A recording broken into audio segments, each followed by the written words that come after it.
Perang dagang yang ditabuh oleh Presiden Amerika Serikat Donald Trump telah memicu gejolak ekonomi global, termasuk turunnya indeks komposit bursa saham New York dan dikeluarkannya prediksi IMF tentang pertumbuhan ekonomi yang melambat global pada tahun ini. Sejak menjabat sebagai Presiden Amerika Serikat pada periode 2017-2021, Presiden Trump memang sudah memiliki fokus pada perang dagang dengan Cina sebagai target utama. Kembalinya Trump ke Gedung Putih sebagai Presiden Amerika Serikat ke-47 antara lain mengusung agenda mengembalikan kejayaan ekonomi Amerika Serikat lewat pengenaan tarif kepada negara-negara lain yang selama ini mengalami surplus perdagangan dengan Amerika Serikat. Terdapat 3 jenis tarif yang dikenakan oleh Amerika Serikat kepada puluhan negara, yaitu tarif universal 10%, tarif resiprokal dengan besaran berbeda untuk setiap negara, dan tarif sektoral 25% untuk baja dan aluminium, berikut produk turunan dan otomotif.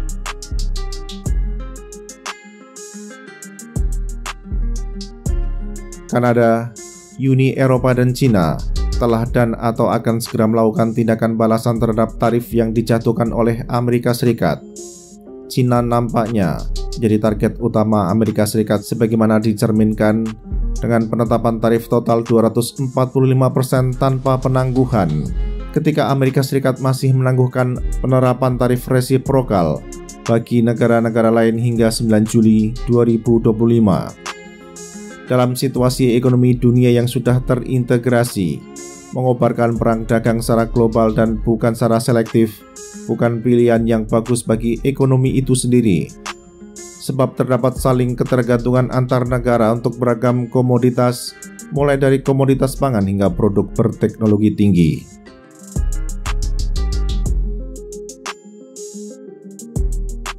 Pengenaan tarif oleh Amerika Serikat akan membuat harga barang impor dan atau yang memiliki komponen impor akan menjadi lebih mahal di Amerika Serikat. Para konsumen di Amerika Serikat harus membayar tarif yang dijatuhkan oleh Presiden Trump, mulai dari barang grosir, peralatan elektronika hingga otomotif. Sebaliknya, harga jual produk Amerika Serikat di negara-negara yang menerapkan tarif balasan akan jauh lebih mahal, sehingga akan mempengaruhi daya saing produk tersebut terhadap produk-produk serupa dari negara lain. Dengan kata lain, perang dagang masa kini tidak menguntungkan pihak manapun yang terlibat, mengingat ekonomi global yang telah terintegrasi sejak 1970-an dan semakin kuat pasca Perang Dingin.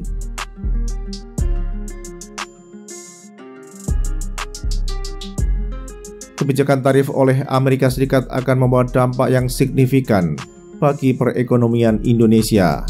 Dampak tarif juga akan menambah berbagai masalah ekonomi Indonesia, seperti inflasi, penurunan indeks harga saham, dan pemutusan hubungan kerja.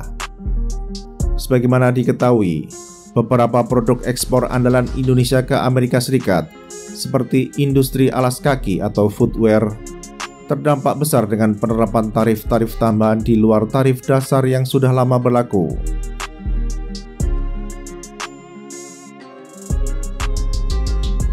Terkait dengan industri pertahanan Indonesia, dampak perang dagang perlu dikaji lebih lanjut, mengingat Indonesia lebih banyak mengimpor sistem senjata maupun material dan beberapa subsistem dari Amerika Serikat.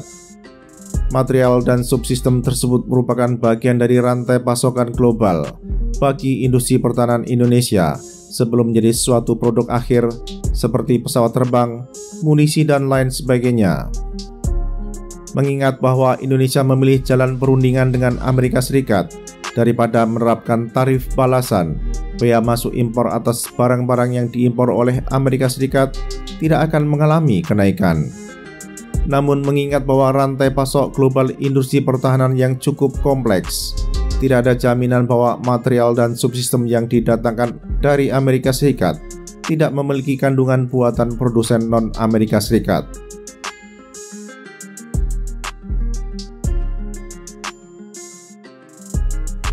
Perundingan dagang antara Indonesia dan Amerika Serikat pada 17 April 2025 di Washington DC gagal mencapai kesepakatan. Namun kedua belah pihak sepakat melanjutkan negosiasi hingga sebelum 9 Juli 2025 yang merupakan batas waktu penerapan tarif resiprokal oleh Amerika Serikat. Di antara kritik Amerika Serikat terhadap Indonesia dalam urusan perdagangan pertahanan adalah aturan-aturan dalam Undang-Undang Nomor 16 Tahun 2012 tentang industri pertahanan dan Peraturan Pemerintah Nomor 76 Tahun 2014 tentang mekanisme imbal dagang dalam pengadaan alat peralatan pertahanan dan keamanan. Menurut Amerika Serikat, dua aturan itu mengamanatkan preferensi prioritas untuk bahan dan komponen dalam negeri dalam pengadaan pertahanan yang mengharuskan lembaga pertahanan untuk memprioritaskan barang dan jasa yang diproduksi di dalam negeri jika tersedia. Selain itu, ketika entitas pemerintah Indonesia melakukan pengadaan dari pemasok pertahanan asing karena kurangnya produk yang tersedia dari pemasok Indonesia, ada persyaratan untuk mengimbangi keseimbangan perdagangan.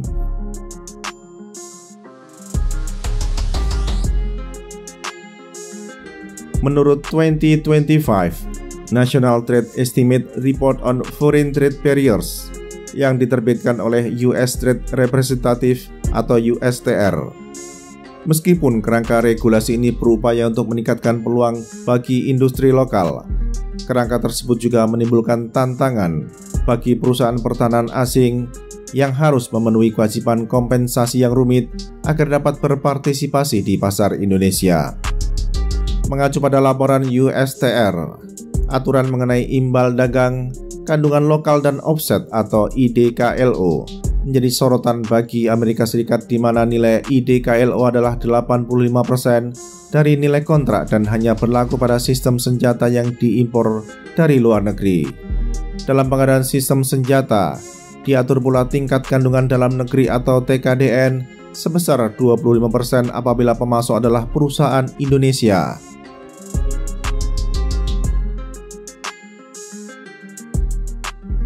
Dengan kata lain, IDKLO dinilai memberatkan bagi firma-firma dirgantara dan pertahanan Amerika Serikat yang ingin berbisnis di Indonesia. Keluhan Amerika Serikat mengenai IDKLO patut untuk dicermati, sekaligus dipandang sebagai bagian dari kepentingan nasional Amerika Serikat guna memasarkan produk-produk pertahanan ke Indonesia tanpa halangan berarti. Seperti diketahui, Amerika Serikat bukan pemain utama sistem senjata ke Indonesia apabila dilihat dari nilai transaksi dalam 5 tahun terakhir. Produsen senjata dari Eropa lebih mendominasi pasar pertahanan Indonesia dibandingkan dengan Amerika Serikat karena sejumlah faktor, termasuk skema direct commercial sales yang memudahkan Indonesia melaksanakan negosiasi langsung dengan pabrikan.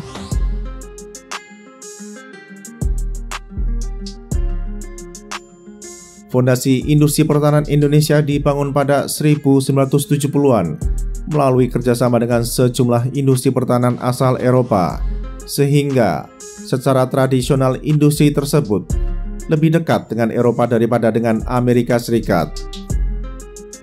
Sampai kini pun, kemitraan industri pertahanan yang dijalin oleh beberapa pabrikan Indonesia lebih banyak dengan produsen asal Eropa seperti Airbus dan Naval Group.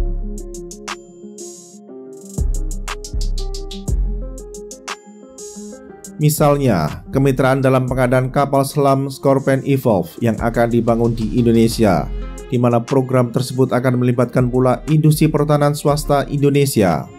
Keterlibatan beberapa perusahaan swasta dalam skema kandungan lokal dan offset program kapal selam Scorpion Evolve merupakan suatu langkah maju, dengan harapan industri pertahanan swasta dapat turut menikmati keuntungan ekonomis dan teknologi dari program tersebut.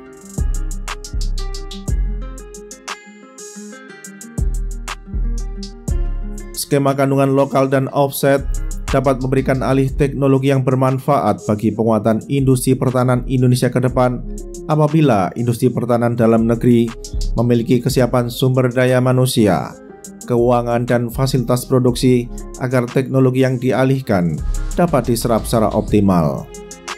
Apabila industri pertahanan domestik dapat memanfaatkan skema tersebut dengan baik, diharapkan Indonesia mampu memperkuat defense industrial base di tengah potensi relaksasi regulasi di bidang industri yang mungkin diberikan pemerintah agar Indonesia terhindar dari tarif resiprokal 32%. guna menghadapi dampak kebijakan tarif Amerika Serikat serta kemungkinan relaksasi kebijakan terhadap industri pertahanan domestik. Indonesia harus mampu mengevaluasi mitra yang tepat, dapat diandalkan, dan memiliki kontribusi teknologi, serta memiliki kesesuaian dengan tujuan strategis Indonesia.